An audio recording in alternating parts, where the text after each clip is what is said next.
and it's chapter 13. My first impulse is to scramble from the tree, but I'm belted in. Somehow my fumbling here, have I read this one? Let me just see. Sorry, this is me not prepared. No, no, this is new. My first impulse is to scramble from the tree, but I'm belted in. Somehow my fumbling fingers release the buckle, and I fall to the ground in a heap, still snarled in my sleeping bag. There's no time for any kind of packing. Fortunately, my backpack and water bottle are already in the bag. I shove in the belt first, and hoist the bag over my shoulder and flee. The world is transformed into one of flame and smoke. Burning branches crack from trees and fall in showers of sparks at my feet. All I can do is follow the others, the rabbits and deer. I even spot a wild dog pack shooing through the woods. I trust their sense of direction because their instincts are sharper than mine, but they are much faster, flying through the underbush so gracefully as my boots catch on roots and fallen tree limbs that there's no way I can keep pace with them. The heat is horrible, but worse than the heat is the smoke. It threatens to suffocate me any moment. I pull the top of my shirt up over my nose, grateful to find it soaked in sweat. It offers a thin veil of protection, and I run, choking, my bag banging against my back, my face cut with branches that materialize from the grey haze without warning, because I know I'm supposed to run. This was no tribute's campfire gone out of control, no accidental occurrence. The flames that bear down on me have an unnatural height, a uniformity that marks them as human-made, machine-made, game-maker-made. Things have happened too quiet. Things have been too quiet today. No deaths, perhaps no fights at all. The audience in the capital will be getting bored, claiming that these games are verging on dullness. This is the one thing the games must not do. It's not hard to follow the game maker's motivation. There's a career pack, and then there's the rest of us, probably spread far and thin across the arena. This fire is designed to flush us out, to drive us together. It may not be the most original device I've ever seen, but it's very, very effective. I hurtle over a burning log, not high enough. The tail end of my jacket catches on fire, and I have to stop to rip it from my body and stamp out the flames. But I don't dare leave the jacket, scorched and smouldering as it is, so I take a risk and shove it in my sleeping bag, hoping that the lack of air will quell what I haven't extinguished. This is all I have, what I carry on my back. And it's little enough to survive with. In a matter of minutes, my throat and nose are burning. The coughing begins soon after. My lungs begin to feel as if they've actually been cooked. Discomfort turns to distress until each breath sends searing pain through my chest. I manage to take cover under a stone outcropping just as the vomiting begins, and I lose my meagre supper with whatever water remained in my stomach. Crouching on my hands and knees, I retch until there's nothing left to come up. I know I need to keep moving, but I'm trembling and lightheaded now, gasping for air. I allow myself a spoonful of water, rinse out my mouth, and spit. It takes a few more swallows from my bottle. You get 1 minute, I tell myself, 1 minute to rest. I take the time to reorder my supplies, wad up the sleeping bag, and messily stuff everything into the backpack. My minute's up. I know it's time to move on, but the smoke has clouded my thoughts. The swift-footed animals that were my compass have left me behind. I know I haven't been in this part of the woods before. There were no sizable rocks like this one I'm sheltering against on my earlier travels. Where are the game makers driving me? Back to the lake? To a whole new terrain filled with new dangers? I had just found a place of peace at the pond when this attack began. Would there be any way I could travel parallel to the fire and work my way back there, to a source of water at least? The wall of fire must have an end. It wouldn't burn indefinitely, not because the game makers couldn't keep it fueled, but because, again, it would invite accusations of boredom from the audience. If I could get back behind the fire line, I could avoid meeting up with the careers. I've just decided to try and loop back around, although it would require miles of travel away from the inferno, and then a very circuitous route back when the first fireball blasts into the rock about half a metre from my head. I spring out from under my ledge, energized with renewed fear. The game has taken a twist. The fire was just to get us moving. Now the audience will want to see some real fun. When I hear the next hiss, I flatten on the ground, not taking time to look. The fireball hits a tree off to my left, engulfing it in flames. To remain still is death. I'm barely on my feet before a third ball hits the ground where I was lying, sending a pillar of fire behind me. Time loses, Time loses meaning now, and I frantically try to dodge the attacks. I can't see where they're being launched from, but it's not a hovercraft. The angles are not extreme enough. Probably this whole segment of woods is being armed with precision launchers that are concealed in the trees or rocks. Somewhere in a cool, spotless room, a game maker sits at a set of controls, fingers on the triggers that could end my life in seconds. All that's needed is a direct hit. Whatever vague plan I had conceived regarding returning to my pond is wiped from my mind as I zigzag deep uh, and leap to avoid the fireballs. Each one only the size of an apple, but packs tremendous power on contact. Every sense I have goes into overdrive as the need to survive takes over. There's no time to judge if one move is the correct one. When there's a hiss, I act or die. Something keeps me moving forward, though. A lifetime of watching the Hunger Games lets me know that certain areas of the arena are rigged for certain attacks, and that if I can just get away from this section, I might be able to move out of reach of the launchers. I might also fall straight into a pit of vipers, but I can't worry about that now. How long I scramble, dodging fireballs, I can't say, but the attacks finally begin to abate. Which is good, because I'm not retching again. This time it's an acidic substance that scalds my throat, and it makes its way into my nose as well. I'm forced to stop as my body convulses, trying desperately to rid itself of the poisons that have been sucked in during the attack. I wait for the next hiss, the next signal to bolt. It doesn't come. The force of the retching and the squeezing tears out of my stinging eyes. My clothes are drenched in sweat. Somehow, through the smoke and vomit, I pick up the scent of singed hair. My hand fumbles to my braid and finds a fireball has seared off at least 15 centimeters of it. Strands of blackened hair crumble from my fingers. I stare at them, fascinated by the transformation, and then the hissing registers. My muscles react, only fast enough this time. The fireball crashes into the ground at my side, but not before it skids along my right calf. Seeing my trouser leg on fire sends me over the edge. I twist and scuttle backwards on my hands and feet, shrieking, trying to remove myself from the horror. When I finally regain enough sense, I roll the leg back and forth on the ground, which stifles the worst of it. But then, without thinking, I rip away the remaining fabric with my bare hands. I sit on the ground, a few meters from the blaze, set off by the fireballs. My calf is screaming, my hands covered in red welts. I'm shaking too hard to move. If the game makers want to finish me off, now is the time.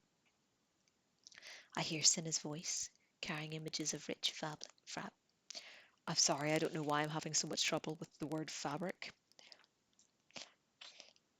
And sparkling gems. Katniss, the girl who was on fire.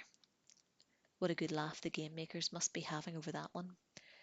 Perhaps Cinna's beautiful costumes have even brought on this particular torture for me. I know he couldn't have foreseen this, must be hurting for me because, in fact, I believe he cares about me. But all in all, maybe showing up stark naked in the chariot would have been safer for me. The attack is over now. The game makers don't want me dead. Not yet, anyway.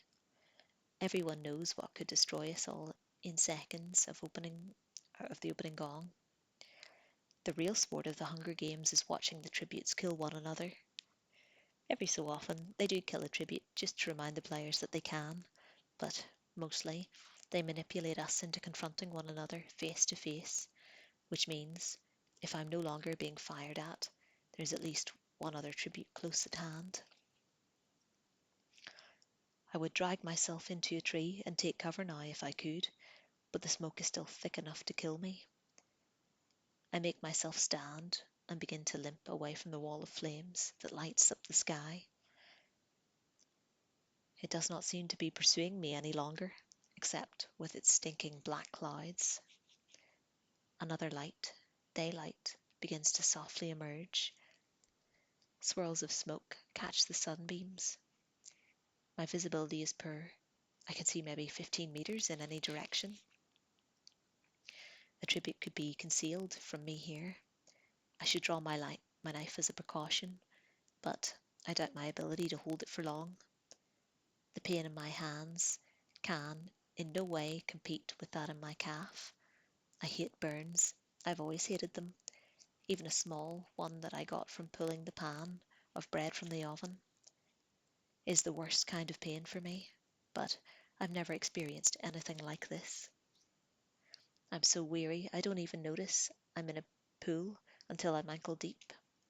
It's spring fed, bubbling up out of a crevice in some rocks, and blissfully cool. I plunge my hands into the shallow water and feel instant relief. Isn't that what my mother always says? The first treatment for a burn is cold water, that it draws out the heat, but she means minor burns. Probably should recommend it for my hands, but what of my calf? Although I've not yet had the courage to examine it, I'm guessing that it's an injury in a whole different class.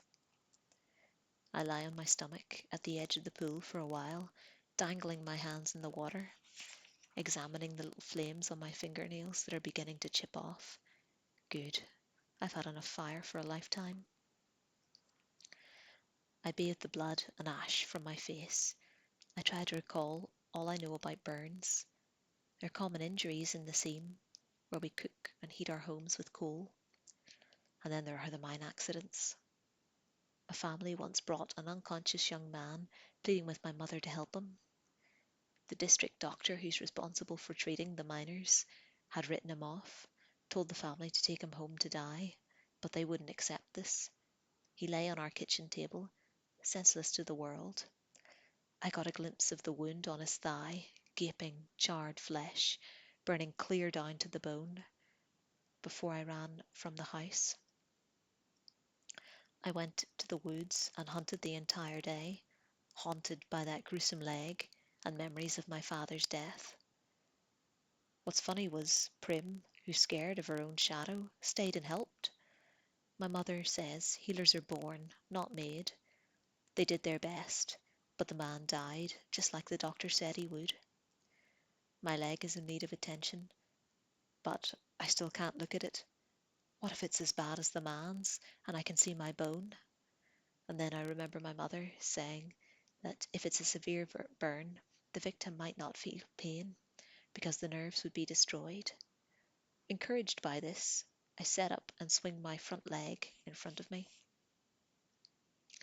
I almost faint at the sight of my calf. The flesh is a brilliant red, covered in blisters. I force myself to take deep, slow breaths, feeling quite certain the cameras are on my face. I can't show weakness at this injury, not if I want help. Pity does not get you aid. Admiration and your refusal to give in does. I cut the remains of my trouser leg off at the knee I'll examine the injury more closely. The burned area is about the size of my hand. None of the skin is blackened. I think it's not too bad to soak. Gingerly, I stretch out my leg into the pool, propping the heel of my boot on a rock so the leather doesn't get too sodden, and sigh because this does offer some relief.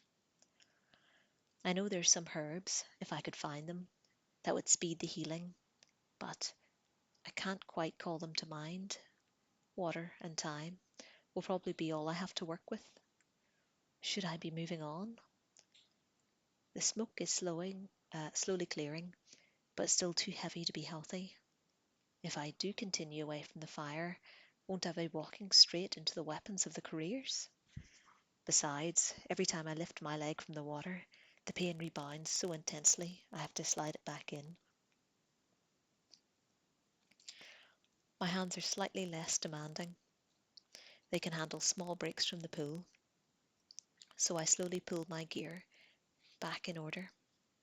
First, I fill my water bottle from the pool, treat it, and then, when enough time has passed, begin to rehydrate my body. After a time, I force myself to nibble on a cracker, which helps settle my stomach. I roll up my sleeping bag. Except for a few black marks, it's relatively unscathed. My jacket's another matter, stinking and scorched, at least 30 centimetres back beyond repair.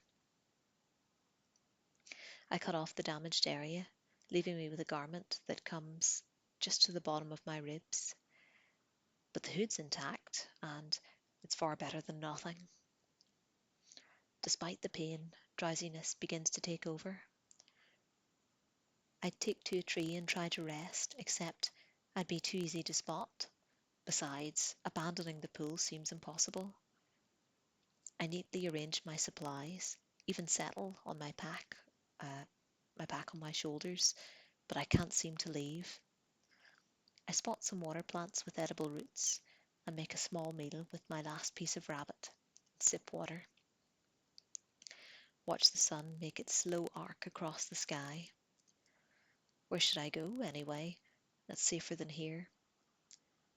I lean back on my pack, overcome by drowsiness. If the careers want me, let them find me. I think before drifting into a stupor. Let them find me. And find me they do. It's lucky I'm ready to move on, because when I hear feet, I have less than a minute head start. Evening has begun to fall. The moment I'm awake, I'm up and running, splashing across the pool, flying into the underbrush. My leg slows me down, but I sense my pursuers are not as speedy as they were before the fire either. I hear their coughs, their raspy voices calling to one another. Still, they're closing in, just like a pack of wild dogs. And so I do what I've done my whole life in such circumstances. I pick a high tree and begin to climb. If running hurt, climbing is agonizing because it requires not only the exertion but direct contact of my hands on tree bark. I'm fast though, and by the time I've reached the base of the trunk, or by the time they've reached the base of the trunk, I'm 6 meters up. For a moment we stop and survey one another. I hope they can't hear the pounding of my heart. This could be it, I think. What chance do I have against them? All six are there, the 5 careers in Pita. My only consolation is that they're pretty beat up too. Even so, look at their weapons, look at their faces, grinning and snarling at me, a sure kill above them. It seems pretty hopeless, but then something else registers. They're bigger and stronger than I am, no doubt, but they're also heavier. There's a reason it's me and not Gale who ventures up to pluck the highest fruit or rob the most remote bird nests. I must weigh less than 20 or 30 kilos, less than even the smallest career. Now I smile. How's everything with you? I call down cheerfully. This takes them aback. I know the crowd will love it. Well enough, says the boy from District 2. Yourself? It's been a bit warm for my taste, I say. I can almost hear the laughter from the capital. The air's better up here. Why don't you come on up? Think I will, says the boy. Here, take this, Cato, says the girl from District 1. She offers him the silver bow and sheath of arrows. My bow, my arrows. Just the sight of them makes me so angry I want to scream at myself, at that traitor Peeta, for distracting me from having them. I try to make eye contact with him now, but he seems to be intentionally avoiding my gaze, and he polishes his knife with the edge of his shirt. No, says Cato, pushing away the bow. I do better with my sword. I can see the weapon, a short, heavy blade at his belt. I give Cato time to hoist himself into the tree before I begin to climb again. Gale always says I remind him of a squirrel, the way I can scurry up even the slenderest limbs. Part of it's my weight, but part of it's practice. You have to know where to place your feet and hands. I'm another 9 meters in the air when I hear a crack and look down to see Cato flailing as he and a branch go down. He hits the ground hard, and I'm hoping he possibly broke his neck. But when he gets back to his feet, swearing like a fiend. The girl with the arrows, Glimmer, I hear people call her. Ugh, the names people in District 1 name their children are so ridiculous. Anyway, Glimmer scales the tree until the branches began to crack under her feet. And then she has the good sense to stop. I'm at least 25 meters high now. She tries to shoot me, and it's immediately evident she's incompetent with the bow. One of the arrows gets lodged in a tree near me, though, and I'm able to seize it. I wave it teasingly above her head, as if uh, as if this was the sole purpose of retrieving it, when actually I mean to use it if I ever get the chance. I could kill them, every one of them, if those silver weapons were in my hands. The couriers regroup on the ground, and I can hear them growling conspiratorially amongst themselves, furious that I've made them look foolish. But twilight has arrived, and their window of attack on me is closing. Finally, I hear Peeta say harshly, "Oh, let her stay up there. She's not going anywhere. We'll deal with her in the morning." Well, he's right about one thing. I'm going nowhere. All the relief from the pool water has gone, leaving me to feel the full potency of my burns. I scoot down the fork in a tree and clumsily prepare for bed. I put on my jacket, lay on my sleeping bag, belt myself in, and keep from moaning. The heat of the bag's too much for my leg. I cut a slash in the fabric and hang my calf out in the open air. I drizzle water on the wounds, my hands. All my bravado is gone. I'm weak from pain and hunger, but can't bring myself to eat. Even if I can last the night, what will morning bring? I stare into the foliage, trying to will myself to rest, but the burns forbid it. Birds are settling down for the night, singing lullabies to their young. Night creatures emerge, an owl hoots. The faint scent of a skunk cuts through the smoke. The eyes of some animal peer at me from the neighbouring tree, a possum maybe, catching the firelight from the courier's torches. Suddenly, I'm up on one elbow. They're no possum's eyes.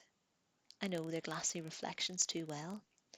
In fact, I know they're not animal eyes at all, but dim rays of light. I make her out, watching me silently from between the branches. It's Rue. How long has she been up here? The whole time, probably. Still and unobserved, as the action unfolded beneath her. Perhaps she headed up her tree before I did. Hearing the pack was so close. For a while, we hold each other's gaze. Then, without even a rustling leaf, her little hand slides into the open and points to something above my head. That's the end of chapter 13.